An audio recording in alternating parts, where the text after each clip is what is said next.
चलें आगे, फिर अगला प्रश्न करें आज, है ना। कुछ प्रश्न और बाकी रह गए। देखो अब क्या है, जो मंडे और ट्यूसडे है ना, मतलब अपन 26-27 तारीख तक अपन इस पूरे भाग को हल कर लेंगे। फिर 3 दिन आपको पेपर देना है। कितने दिन? 3 दिन तक कंटिन्यू पेपर देना, जिसमें पेपर वैसे ही बनाएंगे जैसे ब्लूप्रिंट में। 7 ऑब्जेक्टिव, 3-3 नंबर के 2 क्वेश्चन और 4-4 नंबर के 2 क्वेश्चन, ऐसे कम से कम 10 सेट बनाएंगे। कितने सेट बनाएंगे? और उन 10 ही सेट्स में से फिर आपकी परीक्षा लेंगे ना, आप ही को उनका मूल्यांकन भी करना है 1-1 घंटे में। 1 घंटे की परीक्षा, और 1 घंटे में आपको, मैंने उस क्लास में भी बोला था, तो ऐसे अपन रोज़ ऐसी प्रैक्टिस करेंगे 5 दिन तक। कितने दिन तक? फिर अपन वापस फरवरी में जो भी अपना वहाँ से गवर्नमेंट से कहेंगे कि आपको पढ़ाना, तो वो चैप्टर अपन स्टार्ट कर देंगे।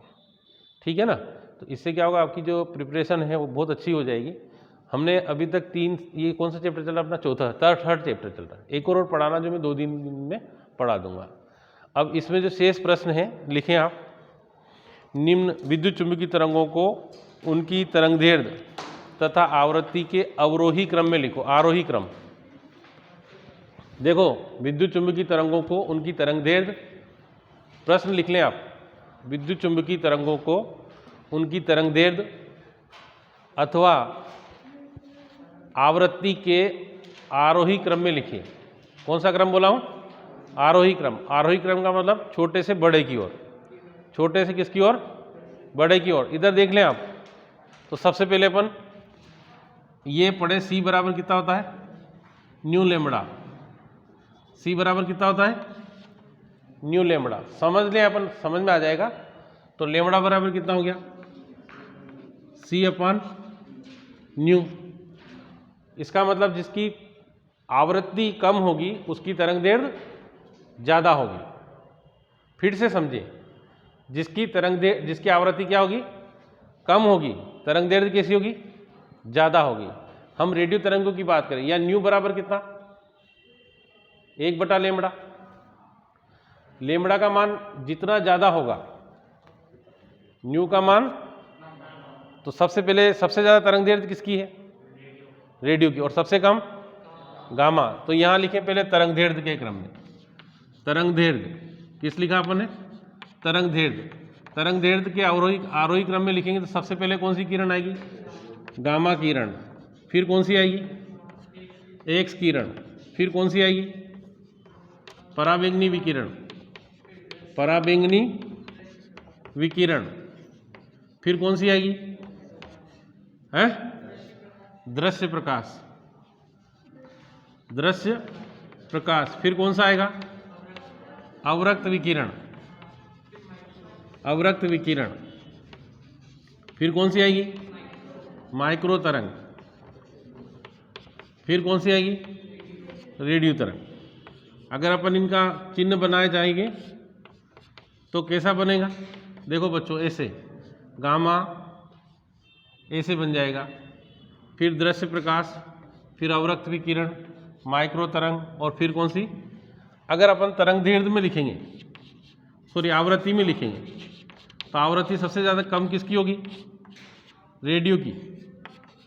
अरे सबसे कम रेडियो की होगी, उसके बाद किसकी होगी? माइक्रो की। फिर किसकी होगी? अवरक्त की। फिर दृश्य प्रकाश की। फिर पराबैंगनी विकिरण। फिर कौन सी है? एक्स किरण। और फिर कौन सी है? गामा किरण। कौन बातें कर रहा है?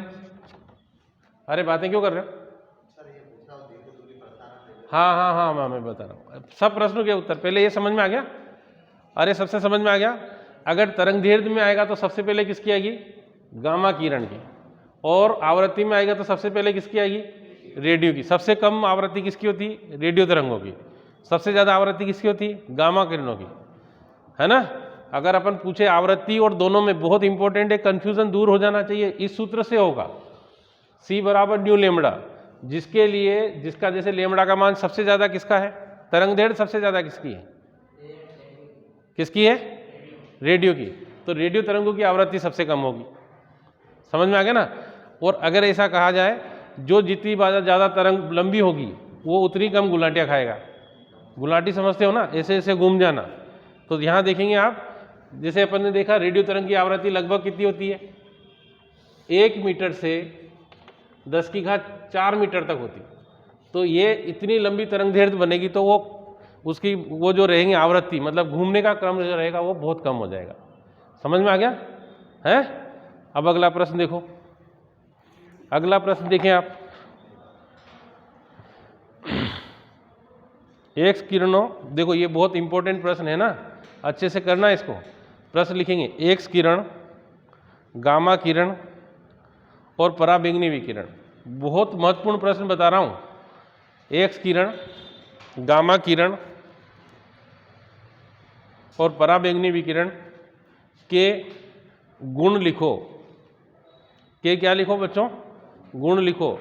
ये बहुत इंपॉर्टेंट प्रश्न है, यहां से जरूर प्रश्न आएगा। तथा इनके उपयोग लिखो। अब देखना, आप प्रश्न को अच्छे से समझें। और बच्चों मैंने जो बोला फिर से, कौन कौन से बोला, एक्स किरण, दूसरी कौन सी, दूसरी, तीसरी, मैंने तीनों ही नाम लिए है ना। तीनों के गुण उभयनिष्ठ हैं, तीनों के गुण कैसे हैं, एक जैसे। तो सबसे पहले गुण लिख लें आप। क्या लिखेंगे, गुण। चाहे किसी के भी पूछ ले, मेरी बात सुन लेना, वो पूछे एक्स किरण के गुण लिखो तो भी यही लिखना, गामा किरण के गुण लिखो तो भी यही लिखना, और पराबैंगनी किरण के गुण लिखो तो भी यही लिखना। तो अपन क्या लिख रहे हैं, एक्स किरण, फिर कौन सी, गामा किरण, और फिर कौन सी, यूवी रेस या पराबैंगनी विकिरण, है ना। इन तीनों के गुण, 4 गुण बता रहा हूं जो कि बहुत सरल है, आसानी से याद हो जाते हैं। पहला गुण देखिए, ये फोटोग्राफी प्लेट को प्रभावित कर देती है। पहला गुण क्या है, यह फोटोग्राफी प्लेट को प्रभावित कर देती है। फोटोग्राफी प्लेट को प्रभावित कर देती है।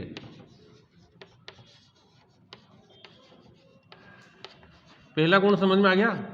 दूसरा गुण देखेंगे, पहला गुण तो क्या है, ये फोटोग्राफी प्लेट को ये प्रतिदीप्ति उत्पन्न, किसी धातु से टकराने पर यह प्रतिदीप्ति उत्पन्न करती है। यह किसी धातु से टकराने पर प्रतिदीप्ति उत्पन्न करती है, उत्पन्न करती है। समझ में आ गया। तीसरा गुण देखें, है ना, यह गैसों को आयनित कर देती है। यह गैसों को आयनित कर देती है। अगला देखें, है, इनकी भेदन क्षमता अधिक होती है। इनकी भेदन क्षमता, विभेदन क्षमता है ना, विभेदन क्षमता अधिक होती है। एक ही बार याद करना पड़ेगा। अच्छा, इसमें एक शब्द आया है, ये फोटोग्राफी प्लेट को प्रभावित कर देती है। क्यों कर देती है ये भी समझ लें, क्यों नहीं करती है और क्यों कर देती है। देखो, इनकी तरंगदैर्ध्य जो होती है, इन सबकी तरंगदैर्ध्य किससे कम होती है, अपने जो दृश्य प्रकाश है उससे कम होती है। और फोटोग्राफी प्लेट को जिस पदार्थ से बनाते हैं उनके अणुओं की जो कोटि होती है वो 10⁻⁷ -7 मीटर से कम होती। कितनी होती, फिर से समझेंगे अगर समझ में आ जाए तो। क्यों प्रभावित कर देती है, क्योंकि यूवी रेस क्यों नहीं कर पाएगी, क्योंकि उनकी तरंगदैर्ध्य कोटि किससे ज़्यादा होती है, 10⁻⁷ से। तो इनके अणुओं का जो इनके अणुओं की जो साइज होती है वो 10⁻⁷ मीटर के लगभग या इससे कम होती है। इसलिए फोटोग्राफी प्लेट को ये क्या कर देती है, प्रभावित कर देती है। समझ में आ गया। और बाकी तरंगे जैसे कि गामा किरण, रेडियो तरंग, माइक्रो तरंग, ये क्यों नहीं कर दी, क्योंकि उनकी तरंगदैर्ध्य इस कोटि से ज़्यादा हो जाती है, इसलिए वो इसको प्रभावित नहीं कर पाती। समझ में आ गया ना। अगर मान लीजिए पूछे तो यह किसी धातु को टकराने के बाद वहाँ क्या उत्पन्न करती है, प्रतिदीप्ति। जैसे अपन किसी धातु को पत्थर फेंकते हैं, वो पत्थर फेंकेंगे जोर से चिंगारी निकलेगी ना, तो ऐसे जब ये किसी चीज़ से टकराएगी तो वहाँ पर ये प्रतिदीप्ति उत्पन्न करती है, यह गैसों को आयनित कर देती है। आयनित समझते हो? आयनित कर देना। जैसे मैंने आपके सामने दो चीज़ें लिख रखी है, आप उनको समझें। ये क्या है बच्चों? क्या है ये? ऑक्सीजन का अणु। ये क्या है? परमाणु। और ये क्या है? आयन। अब ऑक्सीजन किस में बदल गई? जब इस गैस को, जब इन किरणों को अपन ऑक्सीजन में से गुजारेंगे तो वो अपने इलेक्ट्रॉन को या तो ले लेगी या इलेक्ट्रॉन दे देगी, अर्थात वो कैसी हो जाएगी? आयनित हो जाती है। ठीक है। तीसरा क्या? इनकी भेदन क्षमता अधिक, मतलब ये क्या करती है? किसी भी चीज़ से बाहर निकल जाती है, आसानी से आर पार निकल जाती है। क्लियर हो गया? अगला इनकी अब उपयोग। सबसे पहले किसके उपयोग लिखेंगे? किसके? एक्स किरण के उपयोग। सबसे पहले किसके उपयोग लिखेंगे? देखो गुण सबके एक जैसे हैं, उपयोग सबके अलग अलग है। तो एक्स किरण के उपयोग, क्या उपयोग है? नंबर 1, शरीर के अंदर टूटी हुई हड्डी का पता लगाने में। क्या लिखेंगे? शरीर के अंदर टूटी हुई हड्डी का पता लगाने में। टूटी हुई हड्डी का पता लगाने में, हड्डी का पता लगाने में। ठीक है। दूसरा उपयोग क्या है? क्रिस्टलीय संरचना, हाँ, क्रिस्टलीय संरचना का अध्ययन करने में, का अध्ययन करने में। फिर अगला उपयोग काय में? हाँ, फिर तीसरा है कस्टम विभाग द्वारा, कस्टम विभाग द्वारा, किसमें बच्चों? कस्टम विभाग द्वारा मूल्यवान धातुओं का पता लगाने में। मूल्यवान धातुओं का पता लगाने में, धातुओं का पता लगाने में। ठीक है। अरे समझ में आ गया? कस्टम विभाग किसे कहते हैं? जैसे लहर है, मान लो बहुत बड़ा इंजीनियर बन गया ना, अमेरिका में इसका जॉब लग गया। अब अमेरिका में कि सोना सस्ता मिलता है, वहाँ 5-6 रुपये किलो ही मिल जाता है ना। भारत में तो बहुत महंगा है। और ये वहाँ से सोना लेकर भारत आए तो इसके जो वो रहते हैं ना सूटकेस वगैरह, सबको एक उस मशीन से होकर गुजारते हैं। तो वहाँ मशीन में कुछ नहीं, एक्स किरण जाती है, और एक्स किरण जाएगी तो वो क्या करेगी? वो तो केवल अपने शरीर को पार कर सकती है, वो डिटेक्ट उसको नहीं पार कर सकती धातुओं को। धातुओं पे पड़ने पर तो प्रतिदीप्ति उत्पन्न करती है, तो टकरा करके वापस आएगी। तो वापस आने पे मालूम पड़ जाएगा कि इसके बैग में क्या पड़ा है? गोल्ड पड़ा है। तो ये इसको निकालेंगे, फिर पकड़ेंगे, क्यों भाई बहुत कमा के ला रहा है तो हमको भी दे, है कि नहीं है? और उसको पकड़ के रेल भी लेंगे और अंदर भी कर देंगे, है ना। तो ऐसा लेयर के साथ हो सकता है। समझ में आ गया? अगला, ये सारे समझ में आ गए होंगे। दूसरा किसका? गामा किरण के उपयोग। गामा किरण के उपयोग देखो, गामा किरण के उपयोग सबसे पहले नंबर 1 किसमें बच्चों? कैंसर के इलाज में। कैंसर के इलाज में। दूसरा किसमें? क्रिस्टलीय संरचना, नाभिकीय अभिक्रिया में। नाभिकीय अभिक्रिया में। फिर अगला, एक और बता दो जल्दी से। हाँ, एथिलीन को पॉलीथीन बनाने में। ये बहुत इंपॉर्टेंट है। एथिलीन को पॉलीथीन बनाने में, ये इसके 3 उपयोग। ये एथिलीन से पॉलीथीन कौन बना सकता है? केवल गामा किरण। हाँ, खाद्य पदार्थों को लंबे समय तक सुरक्षित रखने में भी इसका उपयोग किया जाता है। लिख लें, कोई दिक्कत नहीं। वर्षा ने बोला तो लिखना चाहिए, है ना। तो क्या लिखेंगे? खाद्य पदार्थों को लंबे समय तक सुरक्षित रखने में। अगला कौन सा है? पराबैंगनी विकिरण। देखिए इसके उपयोग बहुत सारी जगह किए जाते हैं। मिटा दूं? देखो यूवी रेस के उपयोग। यूवी मतलब अल्ट्रावायलेट रेडिएशंस, या हम बोलते हैं इसको पराबैंगनी विकिरण। बैंगनी विकिरण। देखो पराबैंगनी विकिरण का उपयोग नंबर 1, इधर देखना बच्चों। अरे इधर सुनो है, बातें नहीं। पराबैंगनी विकिरण का उपयोग, तुमने सचिन तेंदुलकर को जानते हो ना आप लोग? क्या करते हो? गाना गाते हैं, क्रिकेट खेलते हैं, क्रिकेटर है वो, क्या है वो, क्रिकेटर है। क्रिकेटर है तो वो जब ऐसे बड़े बड़े लोग बन जाते हैं तो उनको आमंत्रित करते हैं कि हमारे प्लेटफॉर्म पर अगर आप कोई भी एडवर्टाइज कीजिए। तो आरओ का नाम सुना होगा आपने, आरओ है ना, उसमें वो एडवर्टाइज करता है ना, प्यूरिफायर जिसको बोलते हैं, पानी को शुद्ध करने वाला यंत्र, है ना। तो उसने बोला था यूवी तथा आरओ, वो बोलता है यूवी तथा आरओ युक्त, मतलब पानी को साफ करने वाली, उसमें क्या करते हैं अपन, पराबैंगनी विकिरणें भेजते हैं उस डिब्बे के अंदर। आरओ देखा होगा आप लोगों ने, तो वो जो छोटे छोटे सूक्ष्म कीटाणु रहते हैं वो क्या हो जाते हैं, मर जाते हैं। क्या हो जाते हैं, वो मर जाते हैं। समझ में आ रहा ना।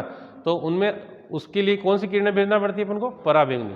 तो सबसे पहले क्या लिखेंगे, जल शोधन में, सचिन, उसमें यूं मत लिखना सचिन तेंदुलकर में, है ना, जल शोधन में,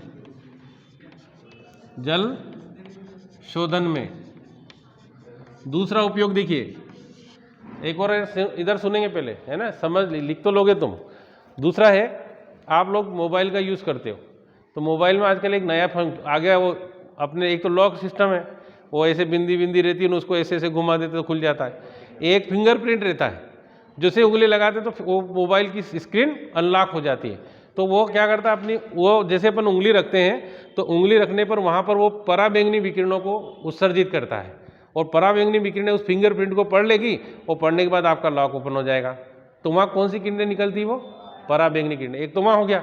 एक और सुनो, आजकल जैसे आप लोग वो सार्वजनिक वितरण प्रणाली को समझते होंगे, जहाँ किसी के गेहूँ कम हो गए तो गरीब लोगों को वो बांटती है सरकार। तो वहाँ पर भी जब वो गेहूँ लेने जाते हैं तो उनका क्या लगाना पड़ता है, थंब लगाना पड़ता है। घर का कोई भी मेंबर जाएगा, थंब लगाएगा, और वहाँ से वो उसके फिंगरप्रिंट से उसकी जांच हो जाएगी कि हाँ ये संबंधित व्यक्ति उसी परिवार का है, और उसका जो है उसको गेहूँ मिल जाते हैं। तो उसको बोलते हैं पीडीएस सिस्टम में, क्या बोलते हैं, पब्लिक डिस्ट्रीब्यूशन सिस्टम में फिंगरप्रिंट की जांच करने में। तो हो गया, समझ में आ गया। तीसरा उपयोग और दोनों, आधार कार्ड, आधार केंद्र पर जाते हो आप, जाते हो ना आधार केंद्र पर, तो आधार केंद्र पर जाते हैं तो वो कहते हैं अपने 10 उंगलियों के निशान लगवाते हैं। तो वहाँ वो ग्रीन ग्रीन कलर की लाइट निकलती है। कौन से कलर की, ग्रीन कलर की। और उसके ऊपर जो कांच लगा रहता है वो कांच नहीं है, वो क्वार्ट्ज का कांच है। काय का है वो, क्वार्ट्ज का। अपने मोबाइल के पीछे भी क्वार्ट्ज का ही कांच है, पीडीएस सिस्टम पे भी क्वार्ट्ज की कांच है। क्योंकि कांच, वहाँ कांच क्यों नहीं लगा सकते, क्योंकि कांच पराबैंगनी विकिरणों को क्या कर लेता है, अवशोषित कर लेता है। क्वार्ट्ज क्या नहीं करता, बहुत इंपॉर्टेंट प्रश्न था। तो एक और किसमें, पीडीएस सिस्टम में। एक तो काय में, जल शोधन में हो गया, एक फिंगरप्रिंट की जांच करने में, फिंगरप्रिंट की जांच करने में। मैंने आपको बहुत सारे एग्जाम्पल बताए, मोबाइल को अनलॉक करने में, पीडीएस सिस्टम में, और एक और काय में, आधार केंद्र पर उंगलियों के चिन्ह के निशान लगाने में। ठीक है ना। तीसरा उपयोग सुनेंगे, काय में कीटाणुओं को मारने में, सूक्ष्म कीटाणुओं को मारने में, सूक्ष्म बातें नहीं करना, सूक्ष्म कीटाणुओं को मारने में। लिख लिया। फिर अगला देखें, आपने एक और देखा होगा, वो जैसे डॉक्टर जो है ऑपरेशन करता है ना, तो पूरा कमरा पैक कर देता है। कमरा पैक करने के बाद वहाँ पर धुआं धुआं जैसा कर लेते हैं, और ग्रीन कलर के कपड़े पहन लेते हैं, और उनके जो उपकरण रहते हैं उनको पहले अच्छे पानी से धोते हैं। फिर एक मशीन रहती है नीले कलर की, उसके नीचे ले जाकर रखते हैं। तो वो जो जैसे नीचे ले जा रहे हैं तो उनके ऊपर वो कुछ नहीं, कौन सी किरणें भेज रहे हैं, पराबैंगनी विकिरणें। कौन सी किरणें भेज रहे हैं, तो क्या लिखेंगे, सर्जिकल उपकरणों की सफाई करने में, सर्जिकल उपकरणों की सफाई करने में। तो देखो इसके सारे उपयोग, फिंगरप्रिंट की जांच करने में, इधर देखो प्रिंट की जांच करने में, ठीक है ना। दूसरा काय में बच्चों, सर्जिकल उपकरणों की सफाई करने में, उपकरणों की सफाई करने में। फिर अगला किसमें, एक और सूक्ष्म जीवाणु को मारने में, सूक्ष्म कीटाणुओं को मारने में, को मारने में। हो गया, समझ में आ गया। हाँ हाँ, ये नाम क्यों रखा है, ये बिल्कुल सत्य है, खोजेंगे इसका भी अपन, पराबैंगनी नाम क्यों रखा है ना। अगला देखो, अगला देखो,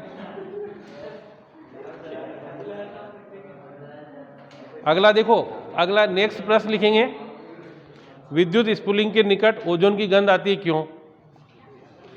विद्युत स्फुलिंग के निकट, हाँ स्पार्किंग जिसको बोलते हैं ना, विद्युत स्फुलिंग के निकट ओजोन की गंध क्यों आती है? प्रश्न लिख लें आप, विद्युत स्फुलिंग ऐसे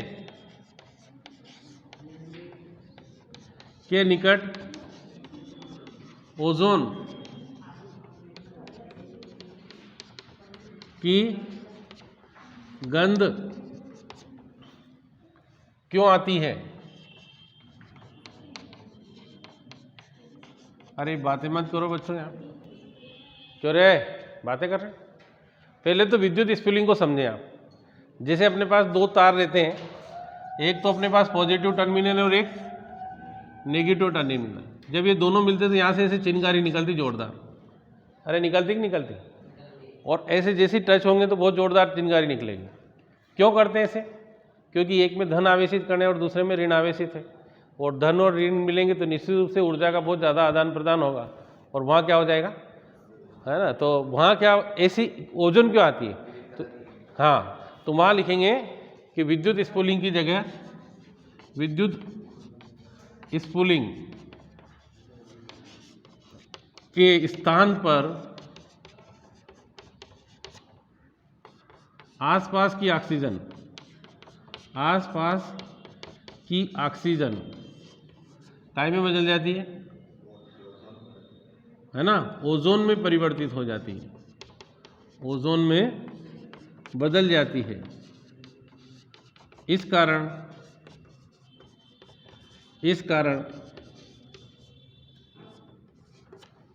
है ना, विद्युत स्फुलिंग की निकट, विद्युत स्फुलिंग के निकट